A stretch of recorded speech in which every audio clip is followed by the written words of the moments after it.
नमस्कार, मैं हूं इकराम और आप देख रहे हैं हिंद वॉइस। हमारे साथ मौजूद है एडवोकेट अंजन कुमार जी। बहुत बहुत स्वागत है सर आपका।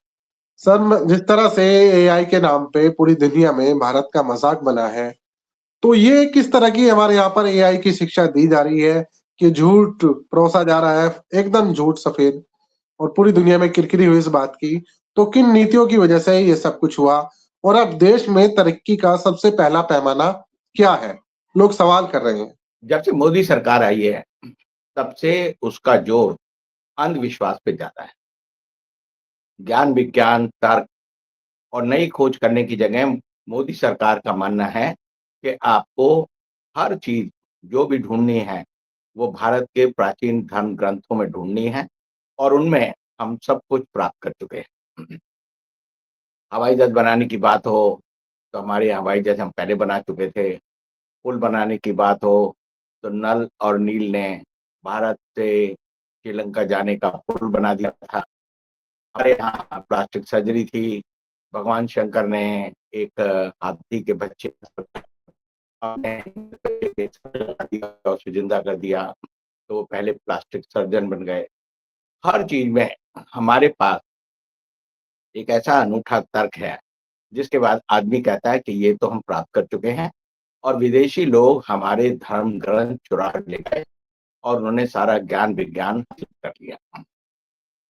आपको याद होगा बहुत साल पहले हिंदुस्तान में एक बड़ा विचार प्रमुखता से फैलाया जाता था कि हमारे वेदों को जर्मनी के लोग ले गए और जर्मनी के लोगों ने उन्हें पढ़ा और पढ़ने के बाद उन्होंने वहाँ पर मिसाइलें बनाई, हवाई जहाज बनाए, जीपें बनाई और सारा विज्ञान उन्होंने हमसे चुरा लिया। अब मज़े की बात ये है कि वेद आज भी हमारे पास हैं। ये सारे भागवत, रामायण ये भी सब हमारे पास हैं, लेकिन हम पीछे पिछड़ते जा रहे हैं और वो इसलिए है क्योंकि हमने अपने ज्ञान को, अपनी कल्पना को साकार करने के लिए धरती पर उतारने का जो संकल्प होता है, वो हमारे पास नहीं।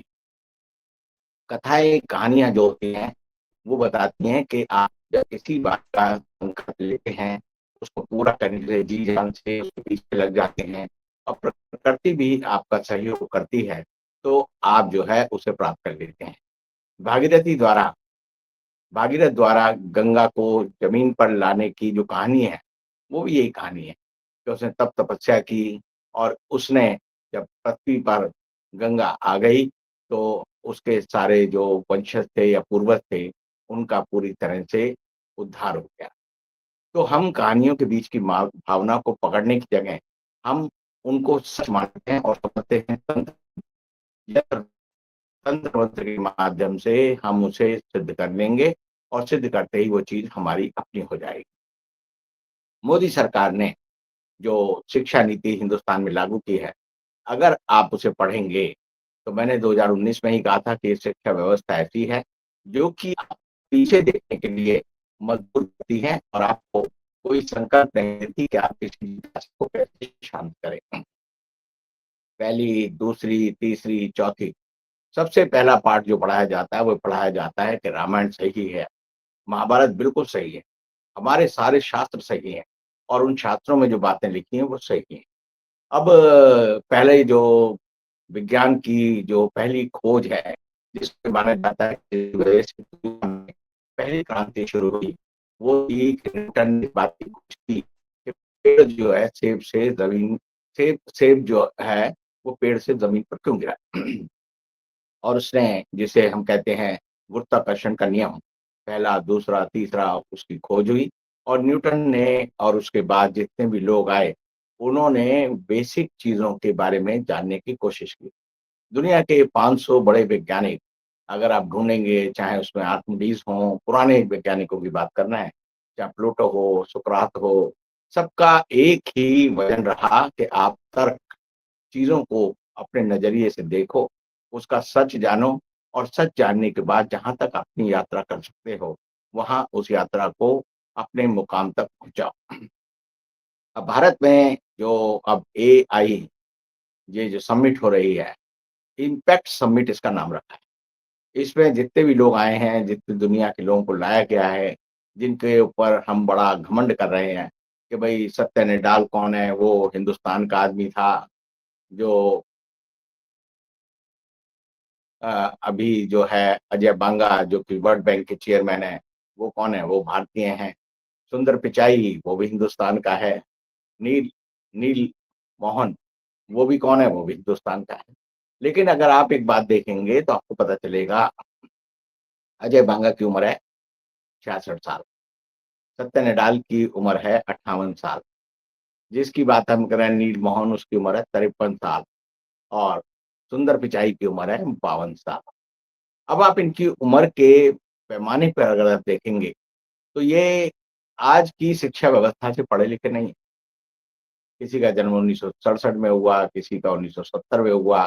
तो पुरानी शिक्षा व्यवस्था यानी आईआईटी में गए, आईआईएम में गए और नेहरू और उस युग की जो स्थापित संस्थाएँ हैं, उनमें जाके इन्होंने पढ़ाई की और पढ़ने के बाद इन्होंने जो ज्ञान प्राप्त किया, उसके बाद इनकी एक भूमिका समाज ने स्वीकार की। अमेरिका की जो बड़ी कंपनियाँ हैं, विदेशों की बड़ी कंपनियाँ हैं, वो भारतीय और दूसरे देशों में प्रतिभा की खोज करते हैं। और टैलेंट हंट में जो इस आदमी में ये मूल-चूल जो है टैलेंट है, तो उन्होंने उसको लिया और उसको कहा कि हम जो है इसके माध्यम से अपने व्यापार को आगे बढ़ाएँगे। अब अभी जैसे अभी आपने देखा होगा गूगल ने कल ही कहा कि हम 51,000 करोड़ रुपए आंध्र प्रदेश में डाटा बैंक में लगाएँगे। अब जो बड़े खुशी की बात है कि भारत में 51,000 करोड़ रुपए का एक डाटा बैंक आंध्र प्रदेश में खुलेगा और उसमें भारत को बड़ी उम्मीद है कि जिसमें लोगों को रोज़गार मिलेगा। लेकिन ये कंपनी गूगल हिंदुस्तान की कंपनी नहीं है, ये अमेरिका की रजिस्टर्ड कंपनी है। इसकी जो भी संपत्ति होगी वो अमेरिका की होगी। तो सुंदर पिचाई है, उसको तो उसमें जो तनख्वाह मिलती है, वो उसका हिस्सा है। तो इसमें बड़े खुश होने की बात नहीं है। आप जो है कच्चे उत्पादन के लिए अपने आप को तैयार कर रहे हैं, तो वाक़ई हिंदुस्तान कच्चे उत्पादन के लिए बना हुआ है। हमारे यहाँ 145 करोड़ उपभोक्ता हैं, तो वो इसीलिए हैं क्योंकि हम उपभोक्ता के रूप में दुनिया को एक बहुत बड़ा बाज़ार देते हैं। लेकिन इसका मतलब ये नहीं है कि हम प्रतिभावान हैं, हम दुनिया में पूरी तरह से राज कर सकते हैं। एक कहावत है, it is better to rule in hell than to serve in heaven. हमारे लोग हेवन में जाकर सर्विस करते हैं, नौकर बनते हैं, मालिक नहीं बनते। हमारा आदमी चाहे जिन लोगों के नाम मैंने आपको लिए, ये सारे के सारे माइक्रोसॉफ्ट हुआ, गूगल हुआ, टेस्ला हुआ, उनमें जाकर उनके मालिक नहीं बनते। गूगल का मालिक कौन है? माइक्रोसॉफ्ट का मालिक कौन है? वर्ल्ड बैंक का मालिक कौन है? जितने भी मैंने आपको नाम दिलाए, ओपन एआई का मालिक कौन है? टॉम अल्टमैन जिसकी हम बात आज मोदी जी कर रहे थे। तो कुल मिलाकर हम बड़े खुश हो रहे हैं कि दुनिया हमें पूज रही है। दुनिया को पूछना है, हर आदमी अपने कस्टमर की केयर करता है। बिज़नेस का पहला रूल है कि जो कस्टमर है, वो ही किंग है। लेकिन वो किंग जब तक है, जब तक वो आपकी चीज़ का उपभोग करता है। और इसीलिए ये गलतफ़हमी हिंदुस्तान की सरकार अगर पाल रही है कि हम दुनिया की रैंकिंग में कहाँ खड़े हैं, तो आप देखिए हर क्षेत्र में हिंदुस्तान की रैंकिंग 100 के बाद शुरू होती है। 100 देश हमसे आगे होते हैं, तब हम उसके आगे हमारा नाम आता है और हम बड़े खुश होते हैं। मूलभूत रूप से देश की सरकार को, देश की वर्तमान सरकार को सोचना पड़ेगा कि आखिर हमने हिंदुस्तान की शिक्षा नीति का इतना जो जनाजा क्यों निकाला? एक किताब है राग दरबारी और उसमें पहला सेंटेंस जो मैं पढ़ता हूँ वो यही है, पहले भी लिखा हुआ है कि भारत की शिक्षा व्यवस्था चौराहे पर लेटी कुतिया की तरह है, जिस पर कोई भी व्यक्ति आता है और लात मारकर चला जाता है। बड़ा अच्छा बयान है। राग दरबारी अगर आपने नहीं पढ़ा, तो भारतीय समाज को जानने की आपकी जो प्रतिभा है, वो 20% तकरीबन कम हो जाती है। अब शिक्षा व्यवस्था को सुधारने का जिम्मा किसका है? सरकार का है। हमारी सरकार सबसे ज़्यादा कटौती किसमें करती है? शिक्षा व्यवस्था। आपको बड़ा आश्चर्य होगा, जितना पैसा स्कूलों में, कॉलेजों में, विश्वविद्यालयों में, आईआईटी में, आईआईएम में खर्च होना चाहिए, सरकार उसे लगातार कम करती जा रही है और कम करके उसमें वो सोचती है प्राइवेट सेक्टर के लोग आएँगे और वो शिक्षा व्यवस्था को आगे बढ़ाएँगे। शिक्षा व्यवस्था का सबसे बड़ा संस्थान एक तो एमिटी है, एक है गलगोटिया। आपने सही अनुमान लगाया। गलगोटिया यूनिवर्सिटी जो है कैसे बढ़ी, कैसे आगे बढ़ी, मैं आपको एक किस्सा बताता हूँ एमिटी का। एक आदमी वहाँ गया, उसने कहा जी मैं एलएलबी में दाखिला लेना चाहता हूँ। तो एलएलबी में दाखिले बंद हो गए। तो उसने पूछा कहाँ है मुझे एडमिशन मिल सकता है? तो उसको बताया गया कि तुम एलएलएम में दाखिला ले लो। उस व्यक्ति ने एलएलएम में दाखिला ले लिया, एलएलएम कर भी ली। फिर वो मेरे पास आए, बोले अब मैंने एलएलएम कर ली है, अब मुझे आप जो है प्रैक्टिस करने के लिए रजिस्टर्ड करा लो। तो मैंने कहा डॉक्यूमेंट दो। तो उन्होंने एलएलएम के डॉक्यूमेंट दिए। मैंने कहा एलएलबी के दो। बोले एलएलबी के तो है नहीं। मैंने क्यों नहीं है? बोला मैंने एलएलबी की ही नहीं। तो जब उन्होंने कहा कि मैंने एलएलबी की नहीं, तो मैंने भाई ऐसा कैसे हो सकता है एलएलबी किए बिना एलएलएम, और वो भी एमिटी से। तो खैर मैंने वहाँ बात की एमिटी वालों से कि भाई आपने ऐसा कैसे किया? उन्होंने कहा उस आदमी को कि भाई तू जो है किस लिए लॉ कर रहा था? उसने कहा नौकरी के लिए। उसने तू हमारे यहीं लेक्चरर बन जा। फिर वो आदमी लेक्चरर बन गया। अब आप इस बात से लगा सकते हो कि शिक्षा व्यवस्था, लॉ की शिक्षा व्यवस्था, उसमें कैसे बड़े झाल-मेल है। मैं कई बार आरटीआई लगाता हूँ, कोई उसका जवाब नहीं देता, क्योंकि सबको पता है पोल खुल जाएगी। दिल्ली पुलिस के सारे रिटायर्ड लोगों ने लॉ कर रखा है, और लॉ कर रखा है। और अगर आपको ये बात बड़ी अजीब लगेगी, अगर खोज करेंगे कि दिल्ली पुलिस के अगर 20,000 लोग रिटायर हुए, तो 8,000 के पास एलएलबी की डिग्री है। अब क्यों आई, कैसे आई, आप सोच सकते हैं, क्योंकि तो नौकरी में थे। नौकरी में रहते हुए कैसे एलएलबी हो गई। इसी तरह लोग डॉक्टर बन जाते हैं, बीएएमएस, सारी डिग्रियाँ हिंदुस्तानी व्यक्ति हैं। बीएएमएस की डिग्री ले लो, वैद्य बन जाओ। जर्नलिज्म की डिग्री ले लो, आप जर्नलिस्ट बन गए। डॉक्टर की डिग्री ले लो, वो भी फर्जी मिल जाती है। तो आप समझिए हिंदुस्तान की शिक्षा व्यवस्था में डिग्री मात्र आपको प्राप्त करने के लिए एक माध्यम है। तभी तो ये होता है कि जो फर्स्ट क्लास फर्स्ट बच्चे आते हैं, वो जीवन की दौड़ में बाद में आपको कहीं मिलेंगे ही नहीं। कहीं एसएससी में फर्स्ट आ गया, बाद में गायब हो गया। किसी स्टेट में 10वीं 12वीं में पास हो गया, फर्स्ट क्लास फर्स्ट आ गया, गायब हो गया। गोल्ड मेडलिस्ट आ गया, गायब हो गया। क्योंकि ये सारे जुगाड़ की बातें हैं, और जुगाड़ को मोदी सरकार ने सबसे बड़ा हथियार बना रखा है। झाँकी दिखाओ लोगों को, झाँकी। झाँकी कैसे दिखाते? भई अगर मोदी जी कहेंगे कि मैं द्वारका गया, सोमनाथ गया, तो जुलूस निकालो।